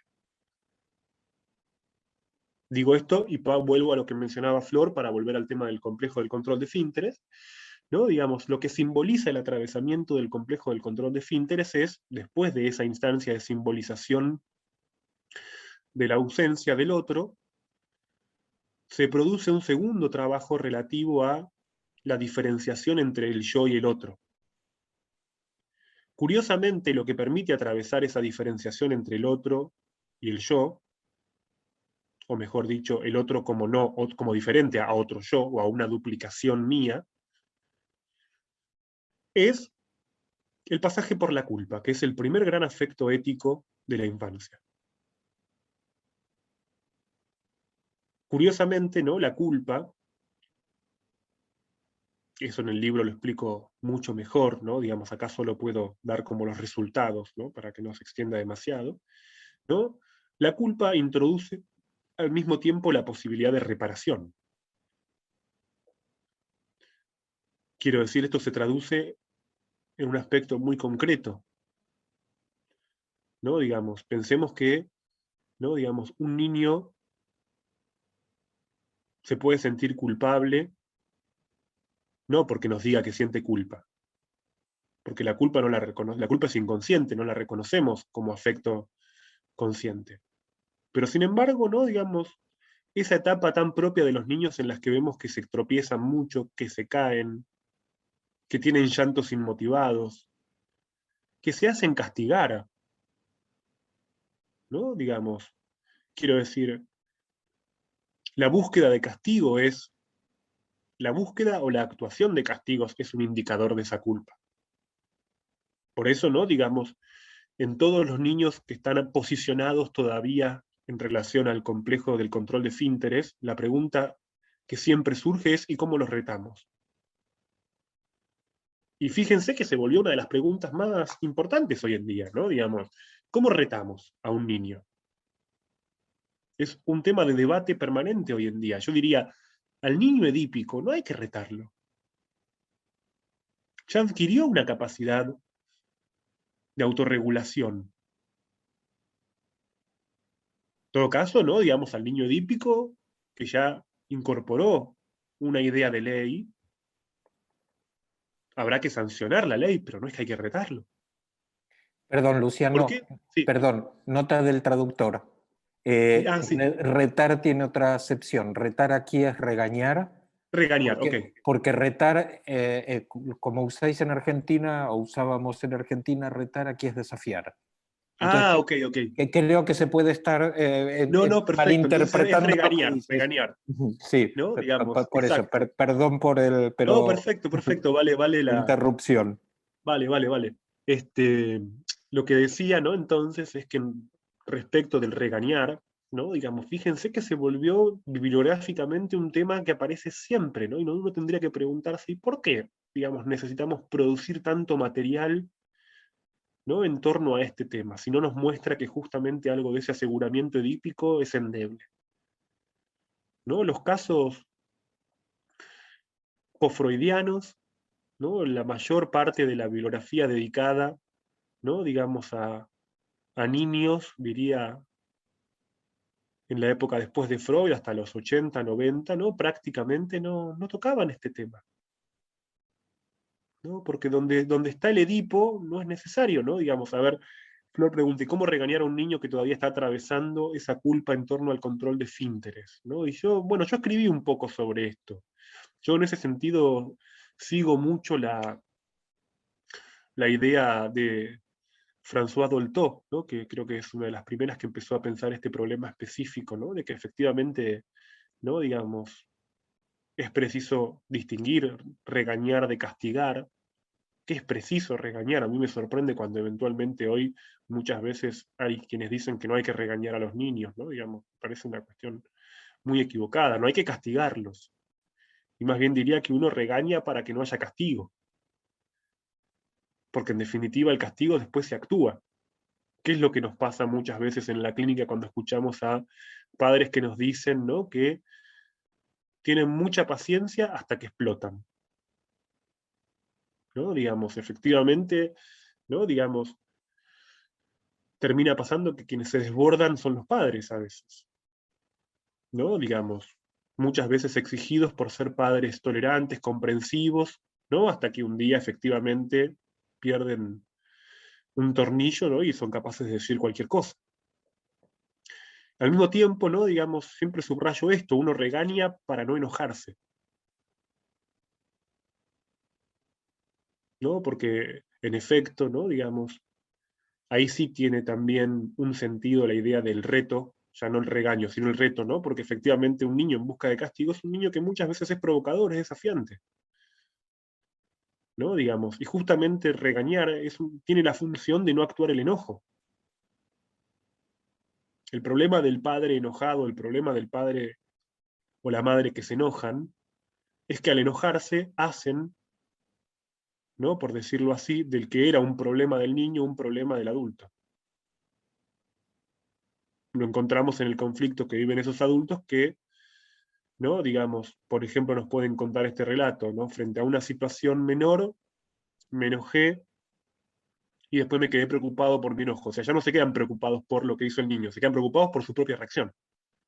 Entonces, ¿no? Digamos, el niño a los 2 minutos está en la suya, está jugando, está haciendo otra cosa, ¿no? Y están los adultos preocupados, pensando en lo que hicieron, ¿no? Como justamente es muy importante, ¿no? Digamos, tener claridad de la autoridad parental que ocupamos y la importancia de regañar a nuestros hijos para no enojarnos.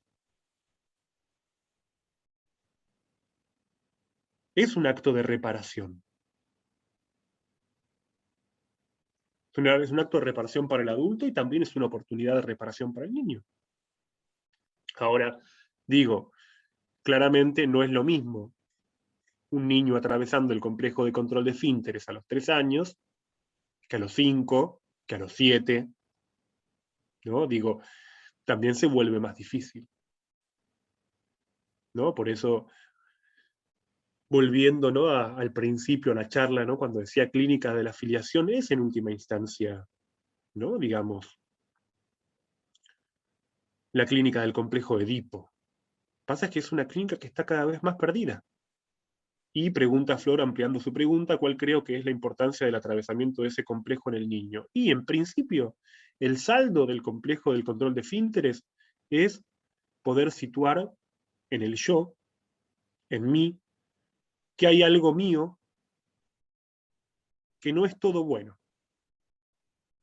O sea, alguien que atraviesa el complejo de control de esfínteres, ¿no? Digamos, es alguien capaz de reconocer que se pudo haber equivocado, que hizo algo mal, que pudo haber lastimado. La capacidad, y en el texto que les mandé por link lo pueden leer mejor, la capacidad de pedir disculpas es un saldo del complejo del control de esfínteres. Estos tres complejos que mencioné, el de destete, el de control de esfínteres, el de Edipo, ¿no? Digamos, hablan de la constitución psíquica del niño como sujeto ético. ¿No? Digamos, así como mencionaba hace un momento la persona que desfallece con la espera de una respuesta, también tenemos aquellas personas que no pueden reconocer que frente a cualquier situación siempre la culpa es del otro. Ese es un claro tropiezo en el atravesamiento del complejo de control de esfínteres, ¿no? Siempre el otro. Y cuanto más culpable se sienta, más omnipotente la versión del otro que va a ser. Uno podría vivir toda la vida armando versiones omnipotentes de los otros, que son los que tienen la culpa de todo. Ahora, es una solución muy precaria. Vamos dando paso a otras preguntas, Luciano, ¿te parece? Sí, por favor. Iliana, no sé si quieres que lea yo la pregunta, habías levantado la mano, no sé ya si la haces tú o la leo yo. Buenos días. Hola, buen día, ¿cómo estás? Muy bien. No sé si quieres que lea yo la pregunta o quieres ampliar lo que decías. Sí, cualquier cosa la ampliamos. Vale. Iliana dice, pienso que una de las diferencias entre el lugar de los padres y el de los hijos es la diferencia en relación a los goces. Los adultos regulan los goces y se regulan los goces, administran. En cambio, los niños están en otra posición. ¿Será que en la actualidad los adultos tienen dificultad para administrar, regular los goces en sí mismos y por ende en la prole? Es una muy buena pregunta, ¿no? Me gusta esa palabra, la de autorregulación, ¿no? Porque creo que la palabra autorregulación no es autolimitación, ¿no? Digamos, la autorregulación, por ejemplo, ¿no? Pienso yo, un principio, y esta es una idea bien freudiana, ¿no? Un principio de autorregulación es el placer, ¿no? Digamos, la capacidad de vivir con placer, ¿no? No significa, ¿no? Muchas veces tenemos la idea de que la autorregulación implica renuncia, implica privación, implica prohibición. No, el placer es autorregulatorio. Curiosamente, nuestra vida, ¿no? En la que pareciera que no nos privamos de nada o de excesos, ¿no? Digamos, es muy poco placentera. Y ese tiene que ser un apoyo importantísimo, porque el placer tiene su propio circuito, ¿no? La idea freudiana del principio del placer muestra eso, ¿no? Digamos, el placer tiene un principio y un final, tiene una conclusión. El placer implica una tensión y una disminución de esa tensión. La autorregulación, entonces, supone tiempo. Pienso, ¿no?, que justamente una de las formas de autorregulación placentera es la constitución de hábitos, que no son rutinas, que no son, ¿no? Tener hábitos no es tener rutinas estereotipadas, no es como cumplir. Al contrario, ¿no? Digamos, ser una persona de hábitos, una persona capaz de vivir con placer sus actividades cotidianas. Ahora, la crianza en buena medida es introducir a los niños en hábitos. El hábito, que no es la costumbre, como tampoco es la rutina, como tampoco es la estereotipación de la conducta, ¿no? Digamos, el hábito es fuente de gratificación. Orienta hacia el placer, ¿no? Y yo creo que en ese sentido, ¿no? Hay un punto ahí donde voy a hacer un chiste muy malo, les pido mil disculpas, ya saben que yo hago muy malos chistes, ¿no? Como, pero vieron que acá en Argentina es muy común hacer las rivalidades entre los psicoanalistas y los terapeutas conductuales, ¿no? Y yo siempre les digo en chiste a mis amigos conductistas que los psicoanalistas somos conductistas, porque creemos en los hábitos y en el placer, pasa que somos los conductistas buenos, ¿no? Somos los conductistas del placer, ese es el problema, no es el conductista del dejar de hacer eso que está mal, ¿no? No, es como, no, pero que hay que creer en el placer, en la orientación, ¿no? Que da el placer, ¿no? Pasa que, claro, ¿no? Cuando los psicoanalistas hablamos de castración y todo eso, parece que, digamos, es bueno, porque hay que castrar, ¿no? Pareciera que la castración implica una pérdida de placer, al contrario, ¿no? La castración permite el acceso al placer.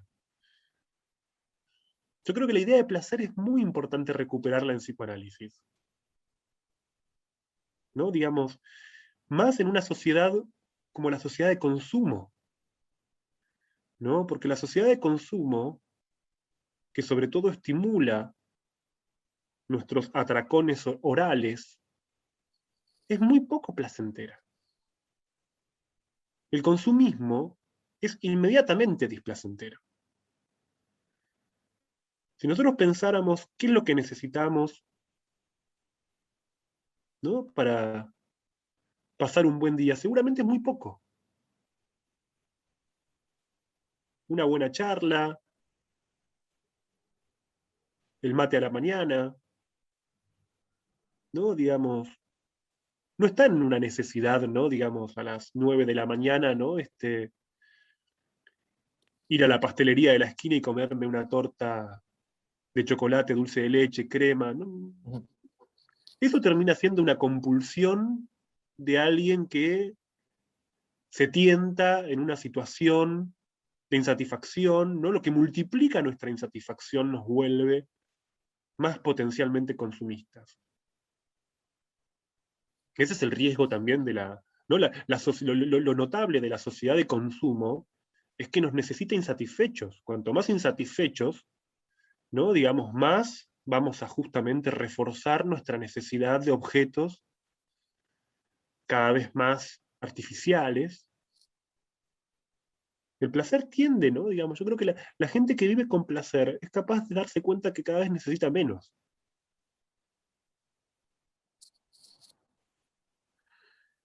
Creo que hay una pregunta ahí de... Sí, Tamina, que tiene levantada la mano desde hace mucho.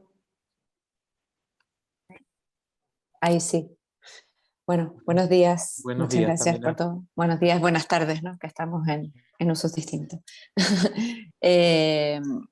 Sí, mira, Luciana, te quería preguntar un poco que si pudieras comentar algo, ¿no? Sobre esta idea que me parecía súper interesante de, tú decías, ¿no? Que para que pueda existir un hijo, tiene que haber un deseo que lo preceda y que lo exceda, ¿no?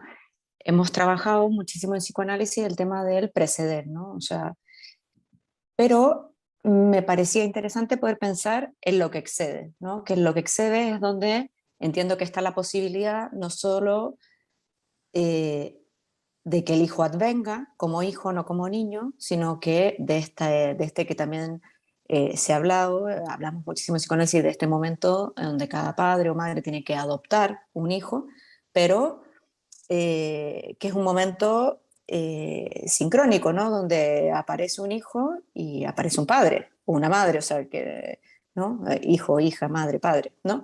Pero quería saber tu opinión un poco por eso, ¿no? Por eso, por ese momento de la excedencia, ¿no? Que es donde aparecen muchas consultas, como tú decías en algún minuto, de los padres que llegan a consultar, que no han tenido ese momento, que pueden hacer una historia y un relato acerca de lo que precede de ese niño, pero luego lo que excede queda ahí en un punto difuso, ¿no? Queda ahí en una dificultad de apropiación de ese hijo como hijo, de ese hijo en una dificultad de advenir como hijo de su hijo, si aparecen esos padres como rivales de los niños, como hermanos de esos niños, aparecen distintas posiciones, ¿no?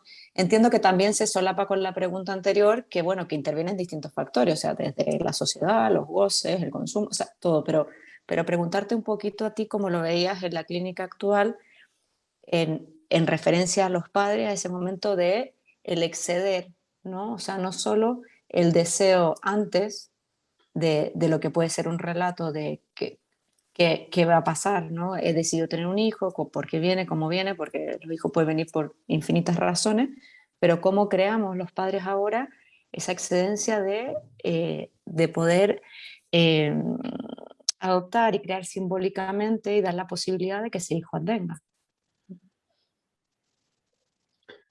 Yo creo que ahí diría, vuelvo sobre algo que mencioné, y lo amplío. Creo que un hijo puede ser objeto de deseo, pero no es la causa de ese deseo, Ujú. ¿no? Efectivamente, la filiación o la posición de hijo se reconoce en el punto en el que uno no es la causa de ese deseo, ¿no? Digamos, y como hijos hacemos de todo por no enterarnos de que no somos la causa, ¿no es cierto? ¿No? Quiero decir, quienes somos hijos, y además neuróticos, ¿no? Si además le sumamos a nuestra posición de hijo nuestra posición de neuróticos, ¿no? Digamos, no nos queremos enterar de ninguna manera que no somos la causa de ese deseo. Quiero decir que no nos queremos enterar, y para eso, perdón, lo digo para quienes son más específicamente del palo del psicoanálisis, ¿no? Digamos, lo digo de esta forma. La mejor manera de no enterarnos es identificarnos con el falo. Hacernos equivalentes al falo es creer que somos, ¿no? Digamos, no solamente el objeto del deseo, sino que también podemos ser su causa, ¿no?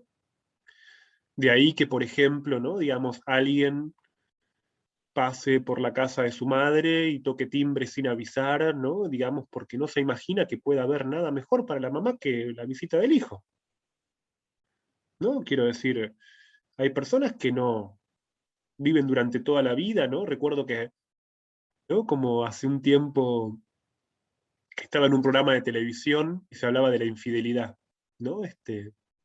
Y entonces se decía, ¿no? Algo que cualquier psicoanalista sabe que no es cierto, ¿no?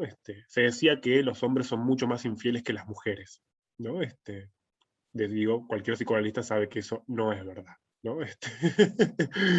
No, los psicoanalistas sabemos que a los hombres los descubren más, ¿no? O los hombres hacen más cosas para demostrar que son infieles que las mujeres, que pueden como arreglárselas mejor para que eso quede velado, ¿no? Y entonces, ¿no? Me sorprendió que había un muchacho en el público, tendría 20 años, ¿no? Que decía, no, porque bueno, por ejemplo, mi madre nunca le fue infiel a mi papá, ¿no? Yo no quise arruinar el momento, ¿no?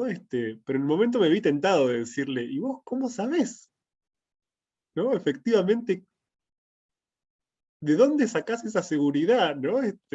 Efectivamente, si yo le hubiera dicho eso en voz alta en un canal de televisión, ¿no? Creo que lo hubiera angustiado en vivo. No, nada más me reí un poco, ¿no? Porque me pareció simpático, ¿no? Digamos, pero claro, ¿por qué alguien puede decir tan ciertamente mi mamá nunca le fue infiel a mi papá? ¿No? Primero porque supone, ¿no? Que para la madre no hay otro goce que el de la maternidad, ¿no? Y en segundo lugar, porque supone de esa forma, o reprime, que la primera infidelidad al padre es con él, con el hijo. O sea, lo que está diciendo en última instancia, ¿no? Es como, si yo soy la causa de la felicidad de mi mamá, ¿qué otra infidelidad va a tener que cometer? ¿Me explico? ¿No? O sea, esa identificación al falo, la identificación del niño con el falo, ¿no? Digamos, confunde objeto de deseo con causa de ese deseo. Y quiero decir, los neuróticos no nos queremos enterar de eso, ¿no? Digamos, vamos a visitar a nuestras madres y, ¿no? Como algunos hacen eventualmente, ¿no? Dicen, no, bueno, la voy a llamar para que se ponga contenta, ¿no? A nadie se le ocurre pensar que la madre está haciendo algo mejor, que interrumpe, que molesta, ¿no? ¿Cuántos hombres se separan y se van a la casa de la mamá, ¿no? Pensando que ahí tienen un lugar, sin pensar siquiera que son intrusos, ¿no? Digamos, cuando uno se puede empezar, quizás con un poco de análisis, a pensar como un intruso, ¿no? Empieza a ubicar esa dimensión de excedencia respecto del deseo. ¿No? Digamos, pienso en un paciente adolescente que me decía hace un tiempo, su madre está, él es hijo de una pareja divorciada, entonces su madre está casada con otro hombre, ¿no? Y él estaba furioso, ¿no? Porque, ¿no? Él decía que cada vez que este hombre, el marido de la madre, lo retaba, la madre lo defiende a él, ¿no? Al marido, ¿no? Toma posición por el marido, ¿no? Y él estaba furioso con eso, ¿no? Es un adolescente un poco aniñado, ¿no? Porque decía, ¿cómo puede ser que siempre se ponga del lado de él? ¿No? Digamos, claro, lo hace porque, ¿no? No quiere consentirme a mí, pero podría no consentirme, ¿no? De una manera que no sea tomando partido por él, ¿no? Digamos. Y en un momento dice algo muy gracioso, dice como, no puede ser, ¿no? Digamos, que una mujer se engancha con un hombre, ¿no? Digamos, y pierde la cabeza de esta forma, ¿no? Como lo dice, está hasta escandalizado, ¿no? Diciendo, ¿cómo puede ser que una mujer pierda la cabeza así por un hombre? ¿No? ¿No? Como hay un punto donde aparecía lo horroroso, ¿no? Que efectivamente es ese punto donde, sí, digamos, el hijo es el objeto del deseo, no es la causa. Y yo creo que lo que encontramos hoy en día muchas veces es cuando el hijo o cuando para el adulto se confunden deseo y causa. Digo, se confunden, ahí muchas veces lo que ocurre es que estallan las parejas. Estallan.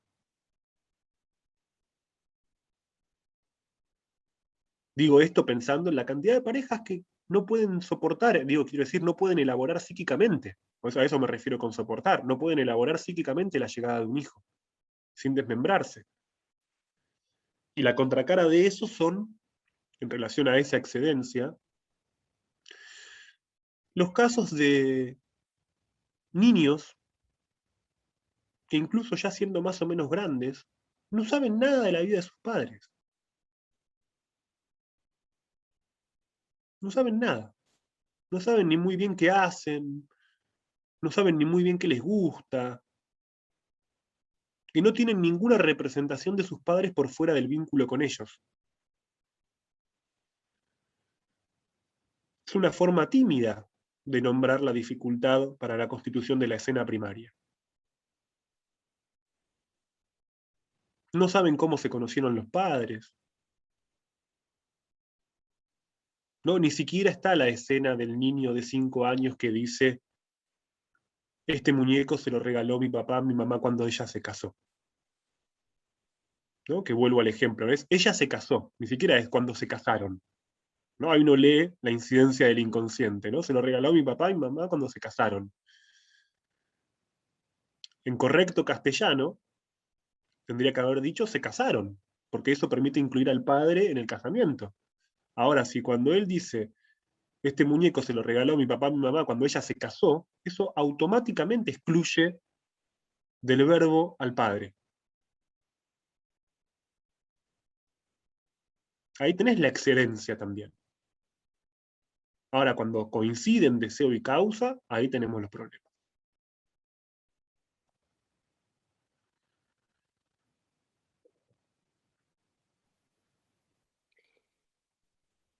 ¿Y a qué atribuimos esas causas, Luciano? En tu opinión, Yo porque, creo que me parece muy interesante lo que planteabas respecto del saber y que conocimiento no es saber, ¿no? Y que los niños, volviendo a lo de las teorías sexuales infantiles o la vigencia que puedan tener, que un niño sepa contarnos cómo vienen los niños al mundo, ¿no? Cómo es la reproducción o la génesis del embrión con todo lujo de detalles, y hasta nos puede hacer pasar hasta diapositivas o hacernos un PowerPoint en el momento, seguramente hablando de saber, ¿no? De lo que es el saber también de la tecnología, etcétera, etcétera. Pero una cosa es tener ese conocimiento abstracto y otra cosa es saber acerca del origen de los niños, ¿no? O dar cuenta del misterio. Pero de verdad, me parece muy interesante todo lo que planteas, que ubica la dificultad del niño de ubicarse como niño, y que creo que es subsidiario a la dificultad del mundo adulto, como te decía antes, de ubicarse en el lugar de adulto, también lo que traías de la latencia, también lo que traías de la vigencia o no de esa matriz simbólica que es el Edipo, en donde, ¿qué nos está pasando a los adultos que no podemos ubicarnos cuando traías en el lugar de adultos, también en la rivalidad con nuestros propios padres, decías, uno está más de hijo que de adulto entonces, ¿no? Quiero decir que hay un fallo simbólico en el lugar adulto, de ubicarse en el lugar de adulto para que un niño pueda ser hijo, niño, adolescente, investigador y seguir su camino, ¿no? Por eso decía, Sí, si esa es la idea que tenías, o estás vislumbrando, si no la respuesta cierta, pero por lo menos alguna hipótesis de, si no, por dónde van los tiros, a qué responde esta dificultad. bueno, siempre, viste, como es difícil los Sin analistas para entrar al pensar mito la de los, causa, por eso, sin entrar en el siempre. mito de los orígenes, ¿no? De cuál es Claro, la pero causa de... sobre todo porque ¿no? Digamos, los psicoanalistas pensamos los efectos, ¿no? Pensamos a partir de los efectos, ¿no? Más que de la causa. Pero me parece que sí, la causa no es algo sobre lo que el psicoanálisis puede incidir, porque las causas son más sociohistóricas, Ujú, ¿no? Tienen que ver sí. con el cambio profundo que durante el siglo XX, hubo un cambio muy profundo, no solamente en el tipo de sociedad, sino que también en la formación de subjetividad, ¿no? Digamos, una revisión profunda de la idea de familia, ¿no? Digamos, la familia que tiene su aseguro, ¿no? Digamos, en la pequeña burguesía, ¿no? Dejó de ser como el centro, ¿no? De la matriz social, ¿no? Nuestra sociedad cada vez más individualizada, ¿no? Digamos, restringe y achica cada vez más la función familiar, ¿no? Que haya una filiación supone un encadenamiento generacional dentro de una familia. Ahora, ¿no? Digamos, la crisis de la familia, que es algo de lo que se viene hablando en los últimos años, que sin duda cambian los formatos, porque decir crisis de la familia no quiere decir que la familia tenga que ser el estereotipo de la familia, ¿no? Quiero decir, puede haber distintos tipos de familia. Pero una cosa es que haya familia y otra cosa cuando ya no es familia, ¿no? La familia es un espacio heterogéneo.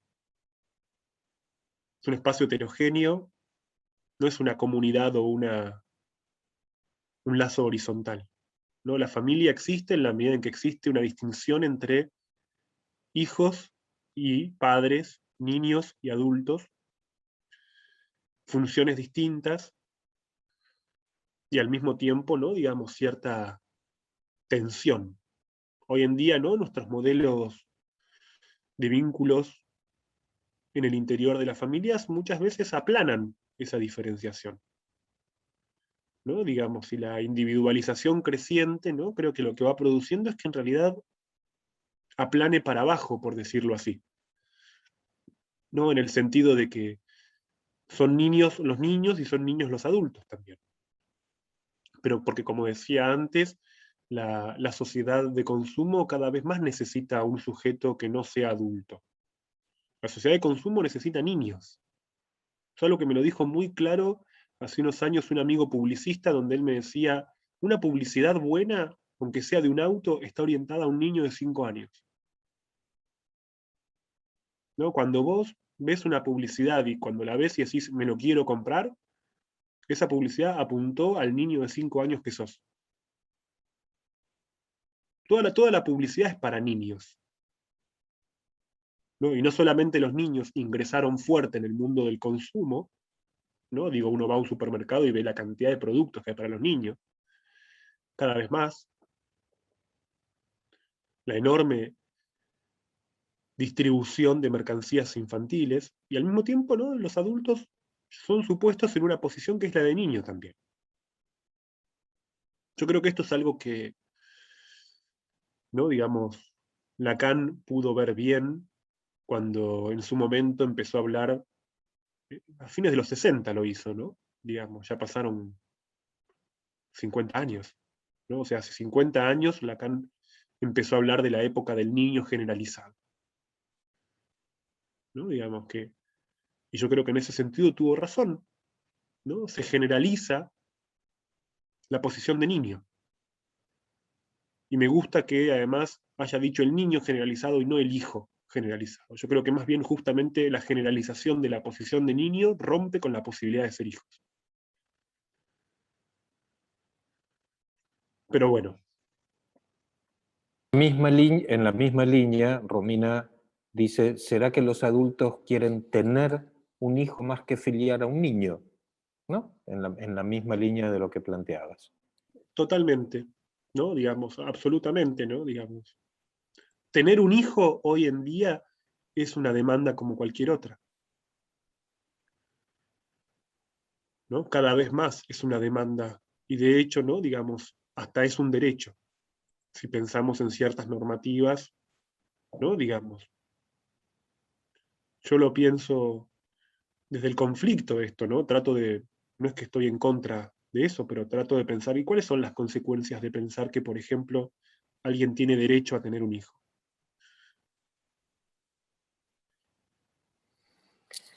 Luciano, creo que nos quedaríamos todos todo el día, pero mi obligación es mirar el reloj Porque sos y... un adulto, ¿no es? Como sos un adulto, tenés la obligación, es como, yo tengo la obligación, efectivamente. Porque la silla me coloca en el lugar de adulto, vete o tú vas a ver. Pero quería especialmente, Luciano, agradecerte la participación, que hayas aceptado la invitación de estar aquí con nosotros, la generosidad en la exposición, también en enviarnos el link. Espero que sea el comienzo de una larga amistad, como dice una bellísima película, y que nos volvamos a ver por aquí en otro momento. Y a todos los que habéis podido estar, tanto aquí a través del Zoom o siguiéndonos por el canal de YouTube, os agradezco muchísimo y os esperamos en próximas actividades.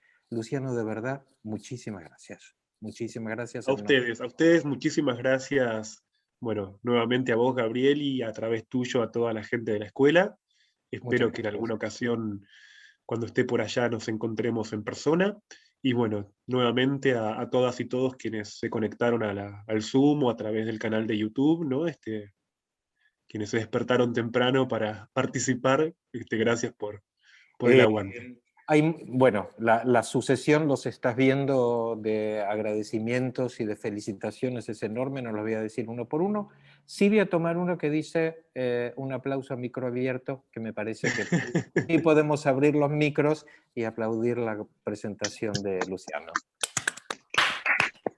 L'échelle, donc c'est 5 niveaux, encore une fois, de très beau sport. Ça, je termine un peu. Le récit se termine bien, mais d'une manière amère. Tout est bien qui finit bien. Muchas gracias. Adiós. Les fautes de filles, là, on est là-dedans. Gracias. Muchas gracias. Gracias. Gracias. Gracias. Qué bien, excelente.